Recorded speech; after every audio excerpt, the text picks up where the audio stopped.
Hoy te invitamos a un maratón de los romances más recordados del cine de oro mexicano. Parejas reales que vivieron amores de película, dentro y fuera del set. Comencemos. Emilio Tuero y Marina Tamayo se conocieron trabajando en el cine a fines de los años 30. Compartieron créditos En tiempos de Don Porfirio en 1939 y, poco después, en Al son de la marimba en 1941, donde incluso interpretan a la pareja central de la trama. Se casaron en 1942 y, a partir de ese año, Marina se retiró del medio para dedicarse a la vida familiar. El matrimonio se mantuvo hasta la muerte de Emilio en 1971, es decir, 29 años de unión.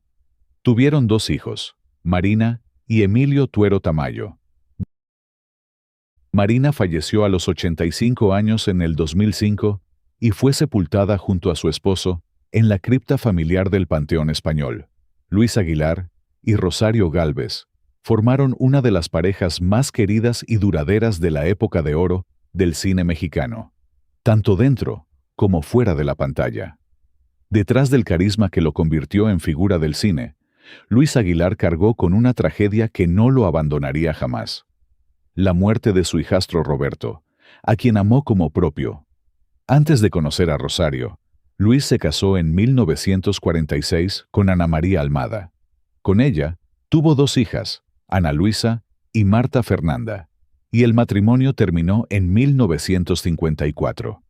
Hacia finales de 1956, conoció a la actriz Rosario Gálvez, viuda y madre de Roberto. Se casaron en abril de 1957. Luis lo recibió en casa como hijo, pero el joven falleció accidentalmente por un disparo. La tragedia ocurrió mientras Luis y Rosario estaban fuera de la ciudad. Rosario estaba embarazada de Luis Aguilar Doblado. La actriz siempre recordaría aquel episodio como la prueba más dolorosa de su vida. Este lamentable suceso aumentó la afición de Luis con la bebida. Rosario se mudó a Aguascalientes con su hijo. La pareja permaneció separada 8 años, hasta que Luis ingresó a Alcohólicos Anónimos y consiguió dejar la bebida. Con la llegada del cine de ficheras a finales de los 70, él se alejó de los estudios de filmación. En los años 80, regresó con fuerza a la televisión y participó en varias telenovelas. El matrimonio permaneció unido hasta 1997. Con el fallecimiento de Luis Aguilar a los 79 años, Rosario murió 18 años después, en 2015, a los 89 años. Lilia Michel y Rafael Valedón formaron una de las parejas más sólidas, queridas y respetadas de la época de oro del cine mexicano. Se conocieron en los primeros años de la década de 1940, cuando ambos comenzaban a destacar en la industria cinematográfica. Lilia, originaria de Teapa, Tabasco, era una actriz joven, refinada y de presencia luminosa. Rafael, nacido en Campeche en 1919, ya era reconocido como actor de carácter, y más adelante se convertiría en uno de los directores más prolíficos de México. El vínculo entre ellos surgió durante los rodajes, y pronto se transformó en un romance. La pareja contrajo matrimonio en 1944, en una ceremonia íntima que marcó el inicio de una unión que se prolongaría por medio siglo. De su matrimonio nacieron 5 hijos. La familia siempre fue descrita como un ejemplo dentro del ambiente artístico, y tanto Lilia como Rafael lograron mantener una vida hogareña estable, alejada de los escándalos que solían rodear a otras celebridades de la época. En entrevistas, sus hijos han contado que ambos fueron padres presentes, cariñosos y disciplinados. El matrimonio se mantuvo unido hasta el fallecimiento de Rafael Valedón, en 1994, a causa de un infarto al miocardio. Lilia, profundamente afectada, se mantuvo un tiempo alejada del medio artístico. 2 años después, contrajo matrimonio con el actor y luchador Wolf Rubinskis. Hasta la muerte del actor en 1999, Lilia Michel falleció en 2011, a los 83 años. Enrique Rambal, nacido en Valencia en 1924, se formó primero en las tablas y pronto encontró en el cine mexicano un espacio para su temperamento dramático. Lucy Gallardo, nacida en Buenos Aires en 1929, arribó a comienzos de los años 50, decidida a triunfar en los escenarios mexicanos, donde ambos coincidieron. Se casaron en 1952 y, desde entonces, su historia corrió en paralelo a la del cine y la televisión de la época. En 1961 nació su hija, Rebeca, que años después seguiría la ruta familiar. A lo largo de los 60, compartieron escenario y set en más de una ocasión, y su hogar funcionó como un punto de equilibrio entre temporadas de rodaje, giras y la crianza. Enrique murió en 1971, aún joven, dejando a Lucy al frente de su casa y del legado que habían construido juntos. A partir de entonces, ella mantuvo el paso. Trabajó, escribió, se mudó más tarde a Estados Unidos por proyectos y familia, y permaneció vinculada a la actuación y a la creación hasta avanzada edad. Cuando Lucy Gallardo falleció en 2012, su nombre quedó unido para siempre al de Enrique Rambal Carmelita González, actriz destacada de la época de oro mexicana, y el actor español Eduardo Fajardo, se casaron en los años 50 en una unión breve. Tuvieron 2 hijos, Paloma del Rocío y José Antonio, fallecido joven en un accidente. El matrimonio fue breve, y tras separarse, ambos continuaron carreras largas y reconocidas. Carmelita murió en 2010 y Eduardo en 2019, dejando su episodio matrimonial como una nota breve pero significativa dentro de la historia del cine. Julián Soler y Julieta Pallavicini coincidieron en la escena teatral capitalina en los años 30, cuando Julieta debutó con la compañía Soler y alternó con figuras de primer orden. En ese entorno cercano a los Soler, se casaron en 1938 y permanecieron casados por 39 años, hasta la muerte del actor en 1977. Juntos, procrearon a 4 hijos. Julieta falleció en 1991 a los 74 años. Katy Jurado nació en 1924 en Guadalajara, y desde joven sintió el impulso de liberarse del entorno familiar que no apoyaba su carrera, y para escapar de ese control, contrajo matrimonio con Víctor Velázquez, quien era actor aspirante en los primeros años de su propia trayectoria cinematográfica. De esa unión nacieron sus 2 hijos, Víctor Hugo y Sandra. Fue así que Katy inició su carrera artística, pero lamentablemente debido al trabajo de ambos, en 1946 se divorciaron. A partir de entonces, emprendió una carrera ascendente en México y luego en Hollywood. Aunque su matrimonio con Velázquez fue breve, tuvo consecuencias profundas. Katy misma admitió que aquel enlace le dio la autonomía que necesitaba para dedicarse al cine. Más tarde, Víctor contrajo matrimonio con Elda Donde, madre de Tere, y Lorena Velázquez, a quienes Víctor adoptó como hijas. Andrea Palma, nacida en Durango en 1903, ya había alcanzado un lugar destacado en el cine mexicano cuando viajó a España a finales de los años 40 con su compañía teatral. Fue durante esa temporada en Madrid que ella conoció a Enrique Díaz Indiano, actor español de amplio recorrido, que en esa época se encontraba trabajando en la misma compañía teatral. El flechazo ocurrió en los ensayos. Andrea relató que durante una función, cuando la sala quedó a oscuras por un apagón, sintió unos brazos que la tomaron por detrás y le dijeron que todo iba a estar bien. Era Enrique quien estaba ahí, quien la había observado ya en los ensayos y que le generó una mezcla de nervio y seguridad. La boda tuvo lugar en 1949, en la iglesia de San Martín de Madrid. Tras algunos meses en España, se establecieron en la Ciudad de México. El matrimonio no tuvo hijos. La pareja permaneció unida hasta que Enrique murió en 1970 en la Ciudad de México. Andrea continuó su carrera y terminó sus días en la casa del actor hasta su muerte en 1987.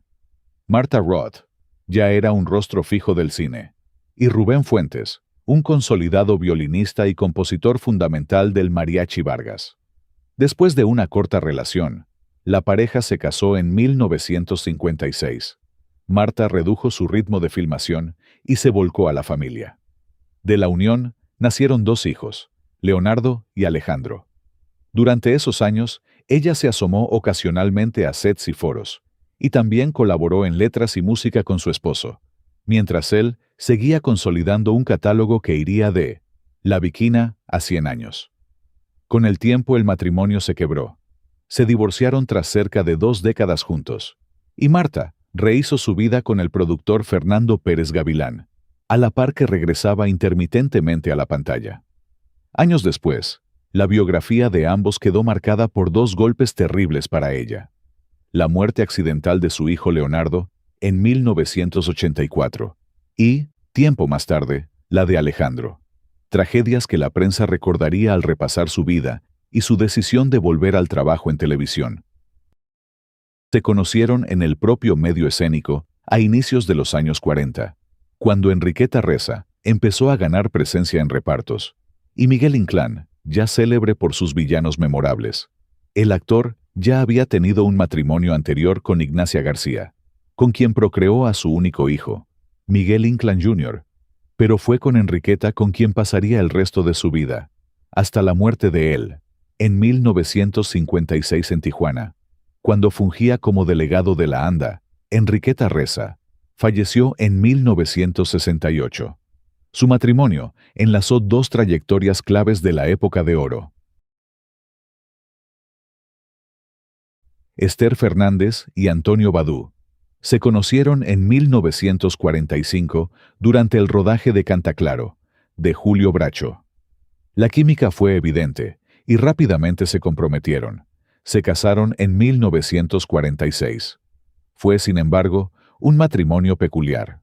Antonio siguió viviendo con su madre en la colonia Roma y Esther con la suya en la Narvarte. Así, en casas separadas, llevaban el matrimonio a su manera, pero evidentemente esa relación no llegaría a ningún lado. Por lo que después de casi 2 años, el matrimonio llegó a su final. Uno de los factores que agrietó la relación fue la afición de Badú al juego, que terminó por cansar a la actriz. Aún así, después de la ruptura se hicieron más cercanos. Él incluso le propuso volver a casarse, pero Esther no aceptó, y continuaron como amigos. Ninguno de los 2 volvió a casarse. La historia entre Lupe Vélez y Johnny Weissmuller fue una de las relaciones más controvertidas y mediáticas de los años 30 y 40. La actriz mexicana tenía un temperamento fuerte y personalidad desbordante. Conoció a Johnny Weissmuller, el legendario Tarzán, en 1932, en una fiesta organizada por amigos en común del ambiente cinematográfico de Los Ángeles, cuando ambos eran estrellas en ascenso. Durante su noviazgo, su carácter explosivo se volvió parte del espectáculo. Sus discusiones eran legendarias: gritos, celos y reconciliaciones en público. A pesar de las advertencias de sus amigos, la pareja decidió casarse en 1933, en una ceremonia civil en Los Ángeles, que los medios calificaron como la unión de 2 volcanes. La pareja se separaba y reconciliaba constantemente, protagonizando escándalos que llenaban titulares. Hasta que finalmente, en 1938, se divorciaron de manera definitiva. La separación fue amarga, aunque sin pleitos legales prolongados. Weissmuller continuó su carrera en Hollywood, mientras que Lupe regresó al cine mexicano y a producciones de bajo presupuesto en Estados Unidos, manteniendo su reputación de mujer temperamental y carismática. Juan Orol, actor y director español radicado en México, ya fascinado por el baile y el celuloide, vio en la jovencísima bailarina cubana María Antonieta Pons un carisma escénico inigualable. Primero fueron pareja en concursos de danza. Tras formalizar su relación, él la llevó definitivamente a México para convertirla en protagonista de sus cintas de gángsters y rumberas. Se casaron a inicios de la década de 1940. Cuando el vínculo terminó en 1945, Antonieta regresó a los escenarios y continuó su ascenso por cuenta propia. Años después, en 1950, ella contrajo matrimonio con el actor y director Ramón Pereda. con quien tuvo a su hija María Guadalupe. El vínculo entre Sara García y Fernando Ibáñez fue breve, intenso y decisivo en la vida de la abuelita de México.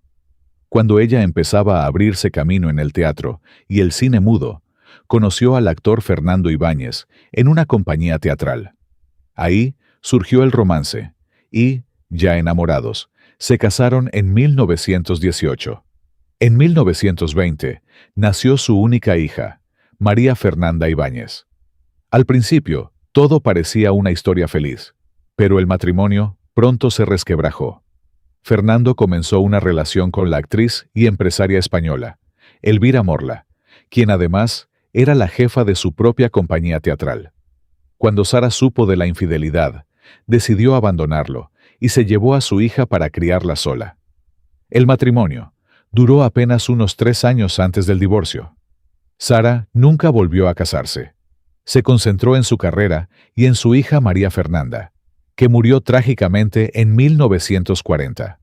Dolores del Río conoció a Cedric Gibbons en 1930, en una de las fastuosas fiestas de Hearst Castle, cuando ella ya era una estrella latina en Hollywood, y él, uno de los directores de arte más poderosos, quedó fascinado con la elegancia y el porte de Dolores, y ella veía en él a un artista refinado, culto y con enorme influencia dentro del estudio. Ese mismo año, iniciaron un romance y en agosto de 1930 se casaron. Dolores y Cedric no tuvieron hijos. Su vida en común se centró en la casa, la vida social y el trabajo. Debido a las relaciones laborales de su esposo, Dolores esperaba un apoyo para obtener mejores papeles. Poco a poco, esas tensiones profesionales comenzaron a enfriar la relación. A finales de los años 30, su matrimonio entró en crisis, y en 1940, Dolores conoció a Orson Welles, con quien inició un romance que terminó de quebrar el vínculo con Gibbons. En 1940, ella presentó la demanda y el divorcio, alegando ante el juez que la relación se había vuelto fría y distante debido a los compromisos de trabajo de ambos. Así, se cerraron 11 años de matrimonio. David Silva, uno de los grandes galanes y actores de carácter del cine mexicano, conoció a Paquita Estrada dentro del mismo ambiente fílmico, hacia finales de los años 40. Ella era actriz. Él ya empezaba a consolidarse como protagonista en cintas como Campeón sin Corona y varios melodramas urbanos. El trato constante en estudios, rodajes y reuniones del gremio fue acercándolos hasta que se hicieron pareja. En 1952, contrajeron matrimonio. Poco después del enlace, él viajó a Cuba para filmar Casta de Roble, y ella se volvió su compañera constante en viajes y filmaciones, acompañándolo en todo momento. Años más tarde, cuando David sufrió el accidente que terminó en la amputación de una pierna, fue Paquita quien estuvo a su lado en la clínica de la ANDA, y luego lo acompañó a Alemania para que le colocaran una prótesis. La pareja no tuvo hijos, y se mantuvieron unidos hasta la muerte de David Silva, en 1976. 3 años después, en 1979, falleció Paquita Estrada. Miguel Manzano nació en Guadalajara, en una familia de actores. Desde muy joven se subió a los escenarios, y en los años 30 ya trabajaba en compañías teatrales y comenzaba a aparecer en cine, hasta convertirse en uno de los grandes actores de carácter de la época de oro. Carmen Guillén, una actriz española que también se dedicó a la actuación. Su nombre empezaría a verse en repartos de teatro y en películas. Fue aquí donde ambos actores coincidieron. Miguel y Carmen formalizaron su relación y se casaron. De esa unión nacieron 3 hijas. Permanecieron juntos hasta la muerte de Carmen en 1987. Rosario Granados y Raúl Martínez Solares fueron esposos y formaron una familia estable dentro del medio cinematográfico, aunque la relación se mantuvo siempre muy discreta. Se conocieron trabajando, cuando él ya era un reconocido director de fotografía y ella una actriz protagonista, y terminaron casándose hacia finales de los años 50. De esa unión nacieron 4 hijos. Vivieron juntos hasta la muerte de Raúl en 1972. Rosario quedó viuda y ya no volvió a casarse, permaneciendo en la Ciudad de México junto a sus hijos y falleciendo años después, en 1997. Marta Aura nació en 1939 en la Ciudad de México. Debutó en teatro en 1959 y en 1965, cuando su carrera escénica empezaba a despegar, conoció a su primer esposo, el actor Adán Guevara. Se casaron siendo ambos jóvenes y permanecieron juntos alrededor de 15 años. De ese matrimonio nacieron 2 hijos, con los que Marta combinó la vida familiar y el trabajo en los escenarios. Tras su divorcio, Marta conoció al actor de origen español Rubén Rojo, hermano del también actor Gustavo Rojo. La relación creció poco a poco hasta que decidieron casarse. Este segundo matrimonio le dio a Marta a su tercer hijo, el también actor Rubén Rojo Aura. Junto a Rubén, Marta vivió una etapa de estabilidad afectiva y profesional.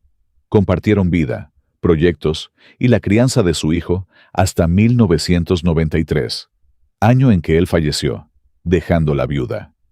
Marta Aura falleció el 8 de julio de 2022, a los 82 años de edad.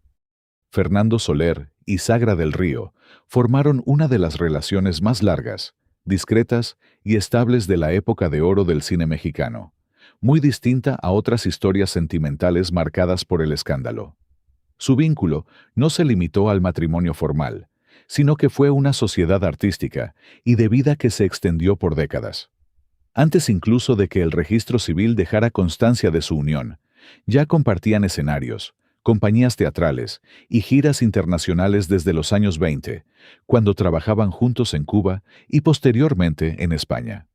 Se casaron por el civil en 1946, pero para entonces su relación estaba plenamente consolidada. Sagra del Río no fue una figura secundaria en la vida de Soler. Fue primera actriz de su compañía teatral, protagonista habitual y compañera constante en una carrera que exigía disciplina, viajes y una dedicación absoluta al escenario. Mientras Fernando se consolidaba como actor, director y jefe de compañía, ella ocupaba un lugar central en lo artístico y en lo personal. El matrimonio no tuvo hijos. Aún así, el vínculo entre ambos se mantuvo sólido y fuerte, hasta la muerte de Fernando Soler, ocurrida en 1979, tras más de 30 años de matrimonio formal y muchas más décadas de vida compartida. Sagra permaneció a su lado hasta el final, y tras su fallecimiento no volvió a casarse. Murió 10 años después, en 1989. Joaquín Pardavé conoció a la joven tiple y bailarina Soledad García Rebollo, a quien todos llamarían cariñosamente Cholita, en 1925, cuando ambos trabajaban en el mismo entorno teatral. El flechazo fue tan rápido que, después de apenas unos meses de noviazgo, se casaron el 26 de octubre de ese mismo año, iniciando un matrimonio que se volvería uno de los más sólidos y discretos del medio artístico mexicano. Ella no solo fue su esposa, sino también bailarina y coreógrafa, compañera de escenario y de vida, parte fundamental del círculo íntimo del actor, a quien acompañó en sus etapas de carpa, teatro de revista y cine sonoro.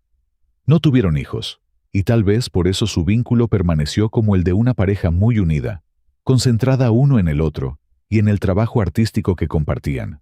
De hecho, muchas de las canciones de Pardavé nacieron directamente de ese amor, como Varita de Nardo y Negra Consentida, compuestas especialmente para Cholita. Permanecieron juntos por 3 décadas, desde 1925 hasta la muerte de Pardavé en 1955.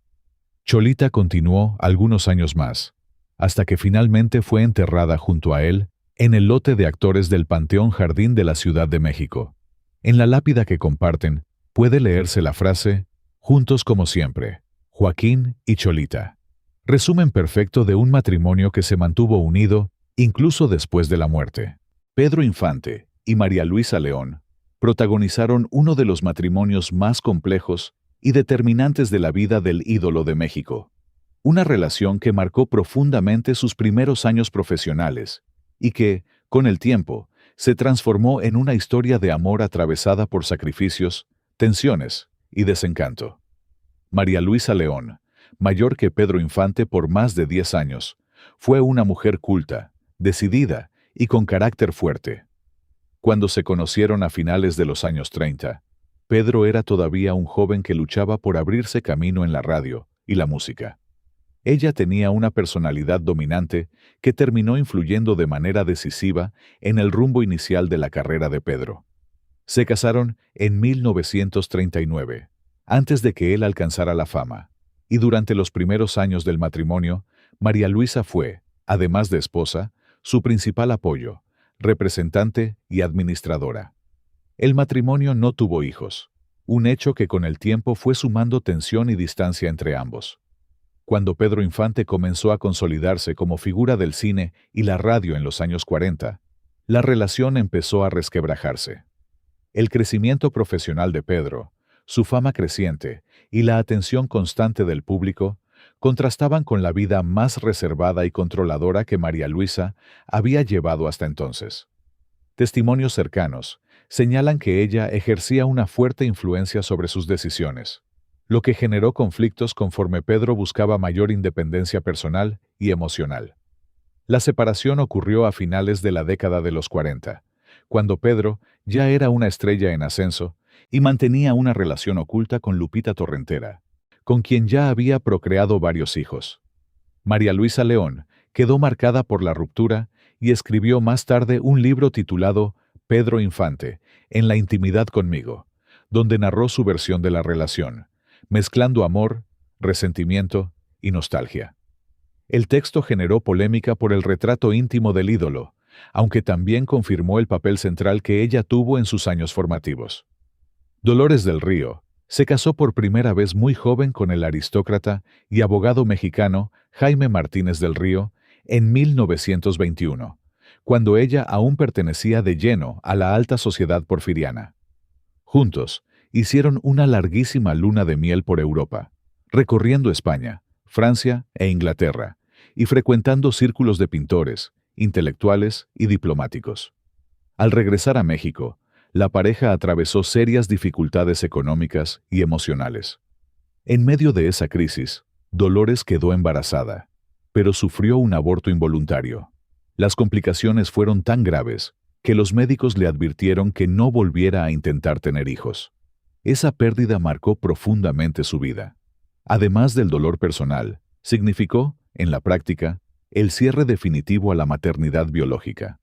Poco después, la carrera de Dolores despega en Hollywood, divorciándose en 1928. María Félix conocía y admiraba a Agustín Lara desde antes de ser famosa. Escuchaba sus canciones en la radio cuando aún no era actriz. Años después, un amigo en común, el actor Tito Novaro, los presentó formalmente, y de ahí nació una relación muy mediática. La actriz más deslumbrante del cine mexicano y el compositor más célebre del país. La boda civil se celebró la noche del 24 de diciembre de 1945, en una reunión íntima en una casona de Polanco, con pocos invitados. Su matrimonio duró muy poco, aproximadamente de finales de 1945 a 1947. Fue el tercer matrimonio de María y uno de los más comentados por la prensa, en parte por la diferencia de edad y por el contraste entre la belleza fulminante de ella y el aspecto frágil y marcado de él. Durante el tiempo que estuvieron juntos, no tuvieron hijos biológicos. El único hijo de María Félix fue Enrique Álvarez Félix, nacido de su primer matrimonio. Lo que sí hubo fue una hija adoptiva en común, la niña Rocío Durán, hija biológica de la actriz Chabela Durán, a quien la pareja acogió cuando la pequeña tenía alrededor de 5 años. La adopción nunca se formalizó legalmente, pero en la práctica funcionaron como una familia mientras el matrimonio duró.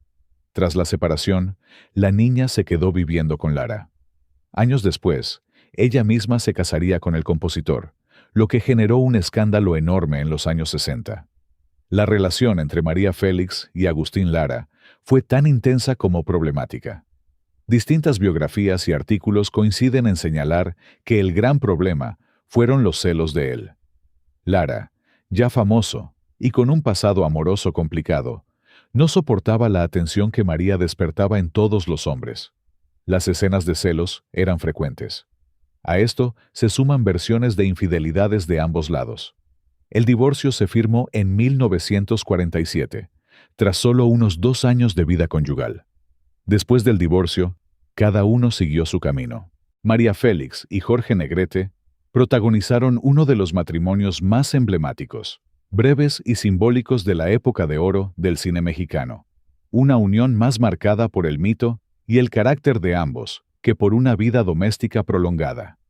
Se conocieron a principios de los años 40, cuando ambos ya eran figuras consolidadas del cine nacional. Desde el inicio, la relación estuvo cargada de tensión, orgullo y atracción. Chocaban constantemente. Los dos tenían temperamento fuerte, personalidad dominante y una conciencia absoluta de su propia importancia. Durante años no se soportaron y llegaron incluso a declararlo públicamente. Sin embargo, esa rivalidad terminó transformándose en una relación sentimental. El matrimonio se concretó en 1952, en una ceremonia que causó enorme revuelo mediático. La vida matrimonial fue intensa, pero corta. Ambos continuaron con agendas profesionales exigentes y no buscaron construir una rutina tradicional. No tuvieron hijos, y aunque la ausencia de descendencia se explica principalmente por la brevedad del matrimonio y que Jorge ya enfrentaba problemas graves de salud. Apenas 11 meses después de la boda, el 5 de diciembre de 1953, Jorge Negrete murió a causa de una cirrosis hepática derivada de la hepatitis que había padecido años antes. Su fallecimiento convirtió el matrimonio en una historia abruptamente interrumpida. María Félix quedó viuda sin haber cumplido siquiera un año de casada, un hecho que marcó profundamente su imagen pública y personal. Libertad Lamarque se casó muy joven, en 1926, con el apuntador de teatro Emilio Romero, con quien tuvo a su única hija, Libertad Mirta, nacida en 1927. Aquel matrimonio fue conflictivo y se separaron en 1935, aunque tardó más de 12 años en concretarse el divorcio. Libertad Lamarque y Alfredo Malerba se conocieron a mediados de la década de 1930 en el ámbito laboral de la música y el teatro en Argentina. Alfredo era un talentoso pianista y músico que formaba parte del trío de acompañamiento de Libertad Lamarque. La relación surgió mientras trabajaban juntos, compartiendo escenarios en obras y espectáculos donde ella brillaba como una de las primeras voces femeninas del tango. Tras la muerte de Romero y la finalización de los trámites en Uruguay, la boda civil con Alfredo Malerba pudo celebrarse en 1945 en Buenos Aires. Ambos volaron a Cuba contratados por Cadena Azul, y de ahí dieron el salto a México, donde se radicaron definitivamente, y él se convirtió en su representante y sostén profesional, el hombre a quien ella llamaría el hombre de mi vida. Su matrimonio con Malerba se prolongó durante casi 50 años, hasta la muerte de él, en 1994, tras una larga enfermedad. El matrimonio no tuvo hijos. Las razones nunca fueron expuestas de manera explícita, pero todo indica que el ritmo extenuante de trabajo y la decisión compartida de concentrarse en construir un nuevo futuro tras su llegada a México influyeron de forma decisiva. Más allá de esa ausencia, lo que quedó fue una unión larga y sólida, sostenida por el apoyo mutuo, la complicidad profesional y un proyecto de vida que ambos eligieron priorizar. Libertad disfrutó de su hija Mirta y sus 6 nietos, más tarde también sus bisnietos. Finalmente fallecería en el año 2000 a los 92 años. Luis Alcoriza y Janet Riesenfeld formaron uno de los matrimonios más discretos, estables y profundamente intelectuales del medio cinematográfico mexicano. Una relación construida lejos del escándalo y más cerca del trabajo constante, la reflexión y la complicidad creativa. Luis Alcoriza, actor, guionista y posteriormente director fundamental del cine mexicano, se casó con Janet Riesenfeld, intelectual, traductora y mujer de sólida formación cultural, en la década de los 40, cuando ambos ya compartían intereses artísticos y una visión crítica del mundo. El matrimonio fue largo y sólido. No tuvieron hijos, y todo indica que fue una decisión asumida con naturalidad, ligada a una vida centrada en el trabajo creativo, la lectura, la escritura y el análisis constante de la realidad. Alcoriza llevó una vida intensamente dedicada al cine. Murió en 1992, y Janet sobrevivió algunos años más. El matrimonio entre Gloria Marín y Abel Salazar fue la culminación de una historia de amor larga, complicada y llena de idas y vueltas. Se conocieron muy jóvenes, cuando ambos comenzaban a destacar en el cine mexicano, y pronto iniciaron un noviazgo serio que incluso llegó a compromiso. Ese romance temprano se rompió a principios de los años 40, cuando Gloria se enamoró de Jorge Negrete. Abel quedó muy afectado por la ruptura y, según diversas crónicas, cayó en una fuerte depresión emocional.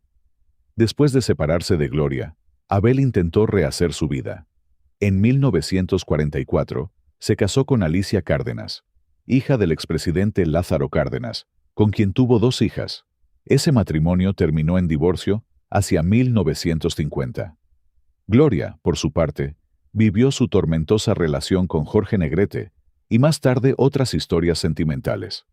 Sin embargo, ella y Abel nunca dejaron de cruzarse en el medio artístico y, con el tiempo, retomaron el contacto y en 1958 celebraron su boda civil.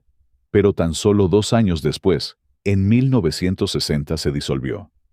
La relación marcada por la intensidad emocional y por el peso de sus historias previas.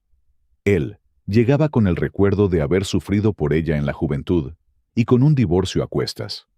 Ella, con la huella de su larga relación con Jorge Negrete y una vida sentimental muy expuesta ante la prensa. Otilia Larrañaga fue una reconocida bailarina y actriz de teatro y cine. Fue la primera esposa de Antonio Aguilar. Ambos se conocieron en el ambiente artístico a principios de los años 50 y compartieron trabajo en cine. En 1958 decidieron casarse, pero el matrimonio fue breve y discreto. Al año siguiente, en 1959, se divorciaron de común acuerdo. El matrimonio no procreó hijos, y Antonio se casó con Flor Silvestre, y más tarde, Otilia contrajo matrimonio con el actor Rogelio Guerra.